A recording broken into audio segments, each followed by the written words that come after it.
जो पहला काम हर युवा को करना चाहिए, करना ही चाहिए। तुमने एक बात तो एक्सेप्ट कर ली कि जिंदगी एक होती है।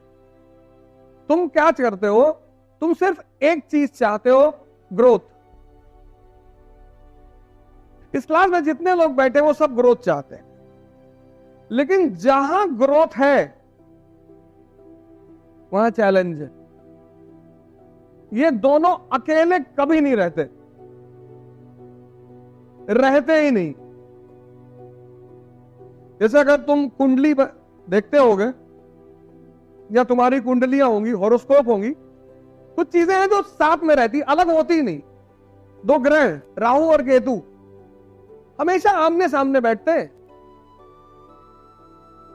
तुम सब ग्रोथ चाहते हो लेकिन चैलेंज नहीं चाहते। कहते नहीं नहीं ये ना करो भैया, आईएएस बनना है, हाँ घंटा पढ़ना पड़ेगा। सर कोई जुगाड़ बता दो। अब तुम चाहते हो आईएएस बनना, चलो बड़ी अच्छी बात है, बनो। लेकिन इसमें जो चैलेंज है, पहला चैलेंज है 8 घंटा मिनिमम पढ़ना। मिनिमम 8 घंटा, बहुत ज्यादा नहीं, 8 बहुत है। लेकिन एक बात अभी छुपी हुई है। सबने ग्रेजुएशन कर लिया, बहुसंख्यक मेजॉरिटी। अब जब तुमने ग्रेजुएशन किया तो ग्रेजुएशन में क्या है? एग्जाम 10 दिन का है हर साल, हर साल। यानी ग्रेजुएशन में 365 दिन में तुम्हें सिर्फ 10 दिन मरना है। 355 दिन तुम फ्री हो। यही तो है इंडिया में ग्रेजुएशन। 355 दिन तुम मस्त हो, और इस 10 दिन में जो परीक्षा भी है उसका तुम्हें इंपॉर्टेंट पेपर भी मिल जाता है। हमें तो मिलता था, 20 क्वेश्चन मिलते थे हर पेपर के, और उस पे से हमारे सीनियर कहते थे, बाद में हम अपने जूनियरों से कहते थे कि अगर कोई क्वेश्चन ना आए तो घबराना मत, आंसर शीट भर देना,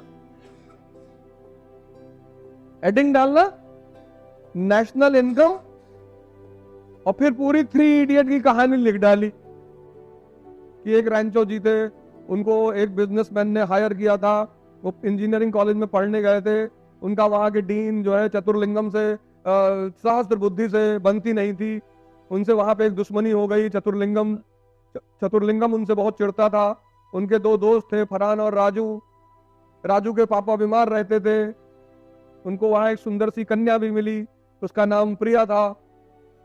वो अपने नाम के साथ चाचड़ नहीं जोड़ना चाहती थी, और लिखना क्या है वही तो वो लास्ट में कहती है ना, प्रिया चाचड़। फिर वो बाद में कहता है कि मैं पुंगसुक वांगड़ू, कहती है प्रिया वांगड़ू। यहां क्या है? यहां 8 घंटे 365 दिन पढ़ना है। ये चुनौती है, ये चैलेंज है जिससे तुम बचना चाहते हो। यहां सिर्फ 10 दिन पढ़ना है। बात पहली समझ में आई कैसे ग्रोथ के साथ चुनौती का संबंध होता है? इससे तुम बचना चाहते हो।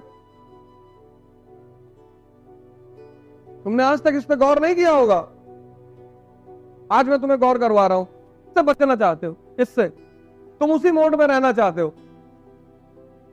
कुछ इंपॉर्टेंट बता दो, कुछ पेपर बता दो, कुछ किताब बता दो, कुछ नोट्स ऐसा दे दो, कुछ तावीज पहनवा दो। नहीं है भैया, नियम है कि जन्नत वही देखेगा जो मरेगा, वो नियम है। और नियम कभी नहीं टूटते, किसी के लिए नहीं टूटे। इतने अमीर लोग हिंदुस्तान में हैं जिनको कोई कमी नहीं थी, पर वो अपने बच्चों को अपने जैसा महान नहीं बना पाए। जितने महान अमिताभ बच्चन जी हैं, अभिषेक बच्चन, अगर मैं कह दूं इस क्लास में कि 10 मूवी अभिषेक बच्चन की बता दो, कोई नहीं बता पाएगा, लेकिन आप 10 मूवी अमिताभ बच्चन की बता ले जाओगे। तुमको लगता है कि मेरे पास सुविधा नहीं है, पैसा नहीं है, तो लालू यादव जी के पास, मुलायम सिंह यादव जी, मायावती जी, नरेंद्र मोदी जी, इन लोग के पास कहां थी? इन लोग के पास भी नहीं थी ना। ये पहली चुनौती है, 8 घंटे 365 दिन। दूसरी चुनौती, ये तो पहली है, दूसरी, संसार छोड़ना पड़ेगा। क्यों? 1 साल के लिए, बस उसके तो संसार तुमको कूद के पकड़ लेगा। हाँ हाँ हाँ बिल्कुल, मैं बता रहा हूं कैसे। उसके बाद जैसे अब ये 2 लड़के सिलेक्टेड हो गए, अब पूरा संसार इनके पीछे खड़ा हो गया। संसार क्यों छोड़ना है वो मैं बता दूं क्यों। हर चीज सुनो पहले ध्यान से। जब तुम 8 घंटे पढ़ोगे तो उस 8 घंटे को सोचना भी तो पड़ेगा, मनन भी तो करना पड़ेगा। तुम 16 घंटे थोड़ी पढ़ोगे, तुम 8 घंटे पढ़ोगे, फिर उसको हजम करोगे। तुम अध्ययन तो करते हो, मनन नहीं करते। और जो लड़का मनन करेगा, मनन, वो किसी से बात नहीं कर सकता फालतू की। तुम देखो, अगर तुम किसी मुद्दे पर उलझे हुए हो और उस मुद्दे के अलावा तुमसे कोई बात कर रहा हो, तुम तुरंत नाराज हो जाते हो, नहीं होते? ये दूसरा चैलेंज है। 20 साल तुम जिस संसार के हिस्से थे उसको एक बैग से छोड़ोगे तुम, ये दूसरी चुनौती है। इसीलिए तो तुमको याद नहीं रहता। तुम 10-10, 15-15 घंटे बहुत लोग पढ़ते होगे, तुम्हें कुछ याद ही नहीं है। क्यों नहीं है? क्योंकि तुमने हजम नहीं किया, तुमने डाइजेस्ट नहीं किया, उस पर काम ही नहीं किया।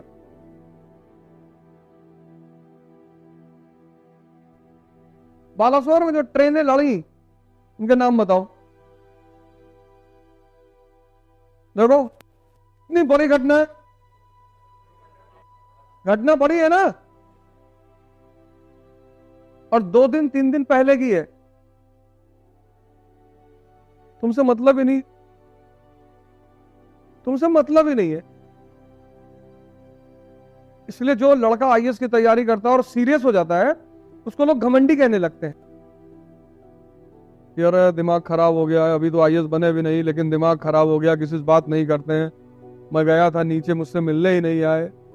अबे हमको चुनाव लड़ना है जो तुमसे मिलने आए? हम नेता हैं। हमारे लड़के का मुंडन था, उसमें नहीं आए। हमारी शादी थी, उसमें नहीं आए। तुम्हारी शादी में आते तो हमारी भी करवाते तुम। दुख में जाओ किसी के, वहां तुम्हारी जरूरत होती है उसको। सुख में तो वैसे ही इतने लोग घेर, किसी का जाओ, वहां तुम्हारी जरूरत होती है उसको। अभी पार्टी दे दो कि क्लास में खड़ा हो गया कि आज शाम को मेरी तरफ से पार्टी, कानपुर के 5 स्टार, पूरा क्लास जाएगा तुम्हारे साथ, भले तुमको ना जानता हो। और अभी क्लास में सबसे कहते हो कि भैया 500-500 रुपए दे दो, हम भी अपनी फीस जमा कर ले। मार के भगा देंगे लोगों तुमको यहां से, देख मंगे कहीं के।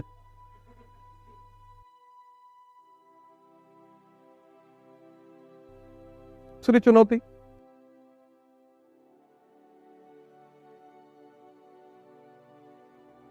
समझना। तुमने पढ़ा ही नहीं इस एंगल से कभी। समझना किसको? ह्यूमैनिटीज को।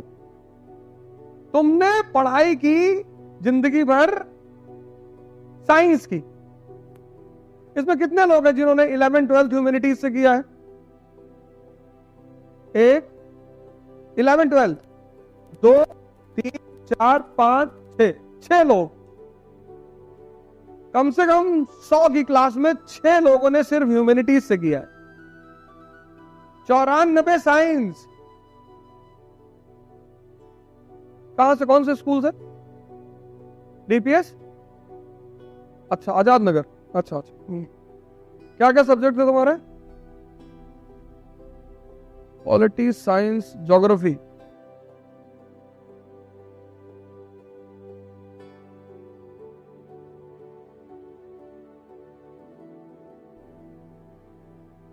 अगर तुम्हें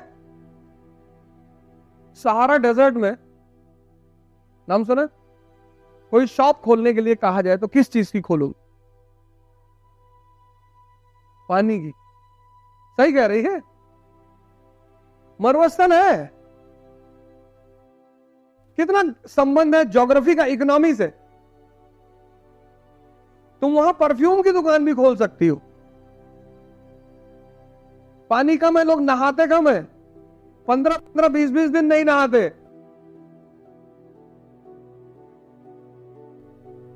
इसलिए इत्र भी इस्लाम में सुन्नत है। इस्लाम वहीं तो पैदा हुआ। देखो, ज्योग्राफी का इकोनॉमी से संबंध। और तुम 94 लोग जितने यहां क्लास में बैठे हो, तुम 10th तक पढ़े ह्यूमैनिटीज, और वो भी तुम्हारी टीचरों ने ये कहा कि आगे इसका कोई काम नहीं है, तुमको पता ही नहीं ज्योग्राफी क्यों पढ़नी, पॉलिटी क्यों पढ़नी, बस तुम पढ़े जा रहे हो। तो चूंकि तुम्हें पता नहीं क्यों पढ़नी, इसलिए तुम रटने पे जोर देते हो कि जल्दी से रट ले, कोई फायदा नहीं। अब चूंकि तुम्हारे पास ह्यूमैनिटीज की समझ नहीं है, ह्यूमैनिटीज मतलब ज्योग्राफी, ह्यूमैनिटीज मतलब पॉलिटी, ह्यूमैनिटीज मतलब हिस्ट्री, ह्यूमैनिटीज मतलब इकोनॉमी। इकोनॉमी हालांकि दोनों स्ट्रीम में आता है, मैथमेटिकल सब्जेक्ट है इकोनॉमी। अब ये चार चीज तुम्हें समझ में आती नहीं, न्यूज़पेपर तुम क्या पढ़ोगे? और न्यूज़पेपर आईएएस की जान है। चौथा चैलेंज, न्यूज़पेपर तुम पढ़ ही नहीं सकते। न्यूज़पेपर, ह्यूमैनिटीज तुम्हारे पास है ही नहीं, ह्यूमैनिटीज तुम्हारे पास है ही नहीं। और पूरे न्यूज़पेपर में साइंस का एक पेज हिंदू में आता है थर्सडे को। 94 लोग इस क्लास में बैठे हो, ह्यूमैनिटीज तुम्हारे पास है ही नहीं। ना तुम्हें हिस्ट्री पता, ना तुम्हें पॉलिटी पता, ना तुम्हें ज्योग्राफी पता, ना इकोनॉमी पता। तुम न्यूज़पेपर कैसे पढ़ोगे? तुम पढ़ पाओगे? नहीं पढ़ पाओगे। और जब तुम किसी काम को नहीं कर पाते लगातार प्रयास करने के बाद, क्योंकि तुम्हारा रास्ता गलत है, तो तुम क्या होते हो? उस चीज से तुम्हें नफरत पैदा हो जाती। तुम रिकॉर्ड कर रहे हो मुझे पता है, लेकिन मैं तुम्हें कुछ बोल नहीं रहा हूं। अब ये चार चैलेंज तुम्हारे सामने है, ये अब गौर करना जो मैं कहने जा रहा हूं। इन सब के अलावा, ये तो ही है, इन सब के अलावा तुम्हारे अपने पर्सनल राइटें हैं। पर्सनल कि बबलुआ बदतमीज बहुत है, जानबूझ के मेरी साइकिल पे खरोच मार देता है, और पूनम को संजय से बात नहीं करना चाहिए था, गलत बात है। ये जो है बहुत बदतमीज टाइप का लड़का है, वो समझ नहीं रही, बेचारी इनोसेंट है, तुम मना करो उसके साथ चाय पीने ना जाया करे। तुम सोशल रिफॉर्मर हो। इतना तो फिक्स चैलेंज है, ये तो फिक्स है, ये तो कोई हटा ही नहीं सकता। इसके अलावा तुमने कुछ चुनौतियां खरीद रखी हैं खुद से, कि बरेली वाली बुआ मकान में हिस्सा मांग रही हैं। मांगने दो। जिस लाल किला को अकबर ने बनवाया था वो आज गवर्नमेंट के कब्जे में है। जिस लाल किला को शाहजहां ने बनाया था वो आज भारत सरकार के कब्जे में है। यहां किसी का कुछ भी नहीं है। जब तक जिंदा हो दूसरों का कब्जा करके रखो। अपना क्यों बना रहे हो? क्यों बुद्धि लगा रहे हो उसमें? भैया सीमेंट ज्यादा डालना, भैया मिट्टी बालू कम रखना, भैया ईंटा ऐसे करो। हमारा एक भाई है मकान बनवा रहे हैं, दिन भर बेचारे खड़े रहते, दिन भर वही खड़े रहते। ठेकेदार नहीं, वो कहते हैं कि मजदूर बहुत बदतमीज होते हैं। कहते इनको देखो ना तो ठीक से काम नहीं करते, ज्यादा काम नहीं करते, बीच में भाग जाते हैं। हमने कहा इससे अच्छा मकान खरीद लेते, बना बनाया। उससे भी अच्छा था कब्जा कर लेते। अरे हम अधर्म थोड़ी करेंगे, तुम कर नहीं पाओगे। जो अधर्म करने की स्थिति में है और ना करे वो संत, जो करने की स्थिति में नहीं हो कह रहा मैं नहीं करूंगा वो मूर्ख। तो कोई रिक्शा वाला तुमसे कहा कि भैया हम कभी गोवा नहीं जाएंगे, तुम जा नहीं पाओगे। अब सुनो, जो लास्ट बात मैं तुमको बताने जा रहा हूं उसके साथ, इन सब चुनौतियों के अलावा पहली बात तो बाकी सारी चुनौती छोड़ दो, सब कोई फायदा नहीं है, नहीं तो ये कर नहीं पाओगे।